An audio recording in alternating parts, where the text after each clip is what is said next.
The term Golden Age for Hungary refers to the period in the 15th century, particularly under King Matthias Corvinus, when the Kingdom of Hungary was a major European political, military, and cultural power. This era was largely defined by the leadership of two members of the Hunyadi family, János Hunyadi and his son, Matthias Hunyadi, Matthias Corvinus. Their story is one of spectacular rise from relative obscurity to the highest echelons of power, based on merit, military genius, and political savvy.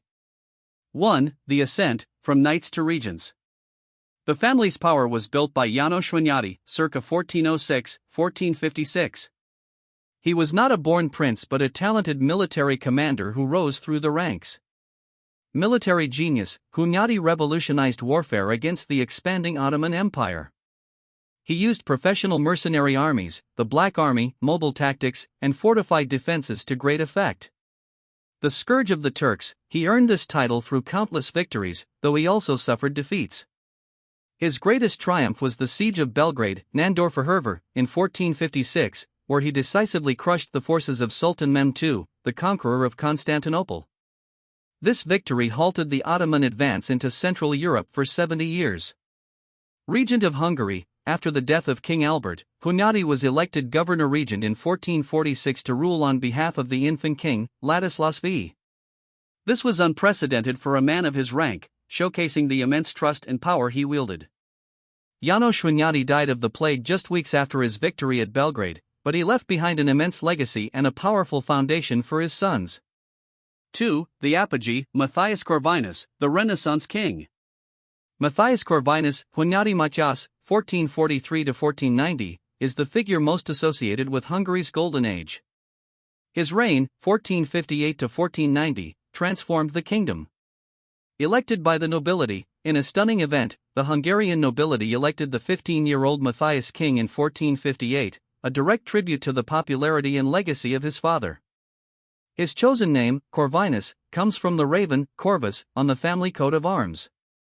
The Black Army, Fekete Sereg Matthias, built upon his father's military reforms, creating a powerful, standing mercenary army that was one of the most effective in Europe.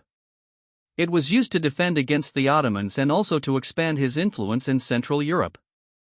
Renaissance patronage and the Corvina Library, Matthias was a true Renaissance prince. He married Beatrice of Naples, who brought Italian Renaissance culture to Buda. His court was a center of art, science, and learning. He founded the Bibliotheca Corviniana, one of Europe's largest and most magnificent libraries, rivaling the Vatican's. It housed thousands of meticulously illuminated manuscripts. He built and renovated palaces in Gothic Renaissance style, most notably the Royal Palace in Buda. Political power, he conquered Moravia, Silesia, and Lusatia, and made Vienna his capital for years after capturing it in 1485. He styled himself King of Hungary and Bohemia, and Duke of Austria. Administrative reforms, he centralized royal power, reformed the tax system, to fund his army and projects, and was known for administering justice fairly, often in disguise among his subjects, a subject of many legends.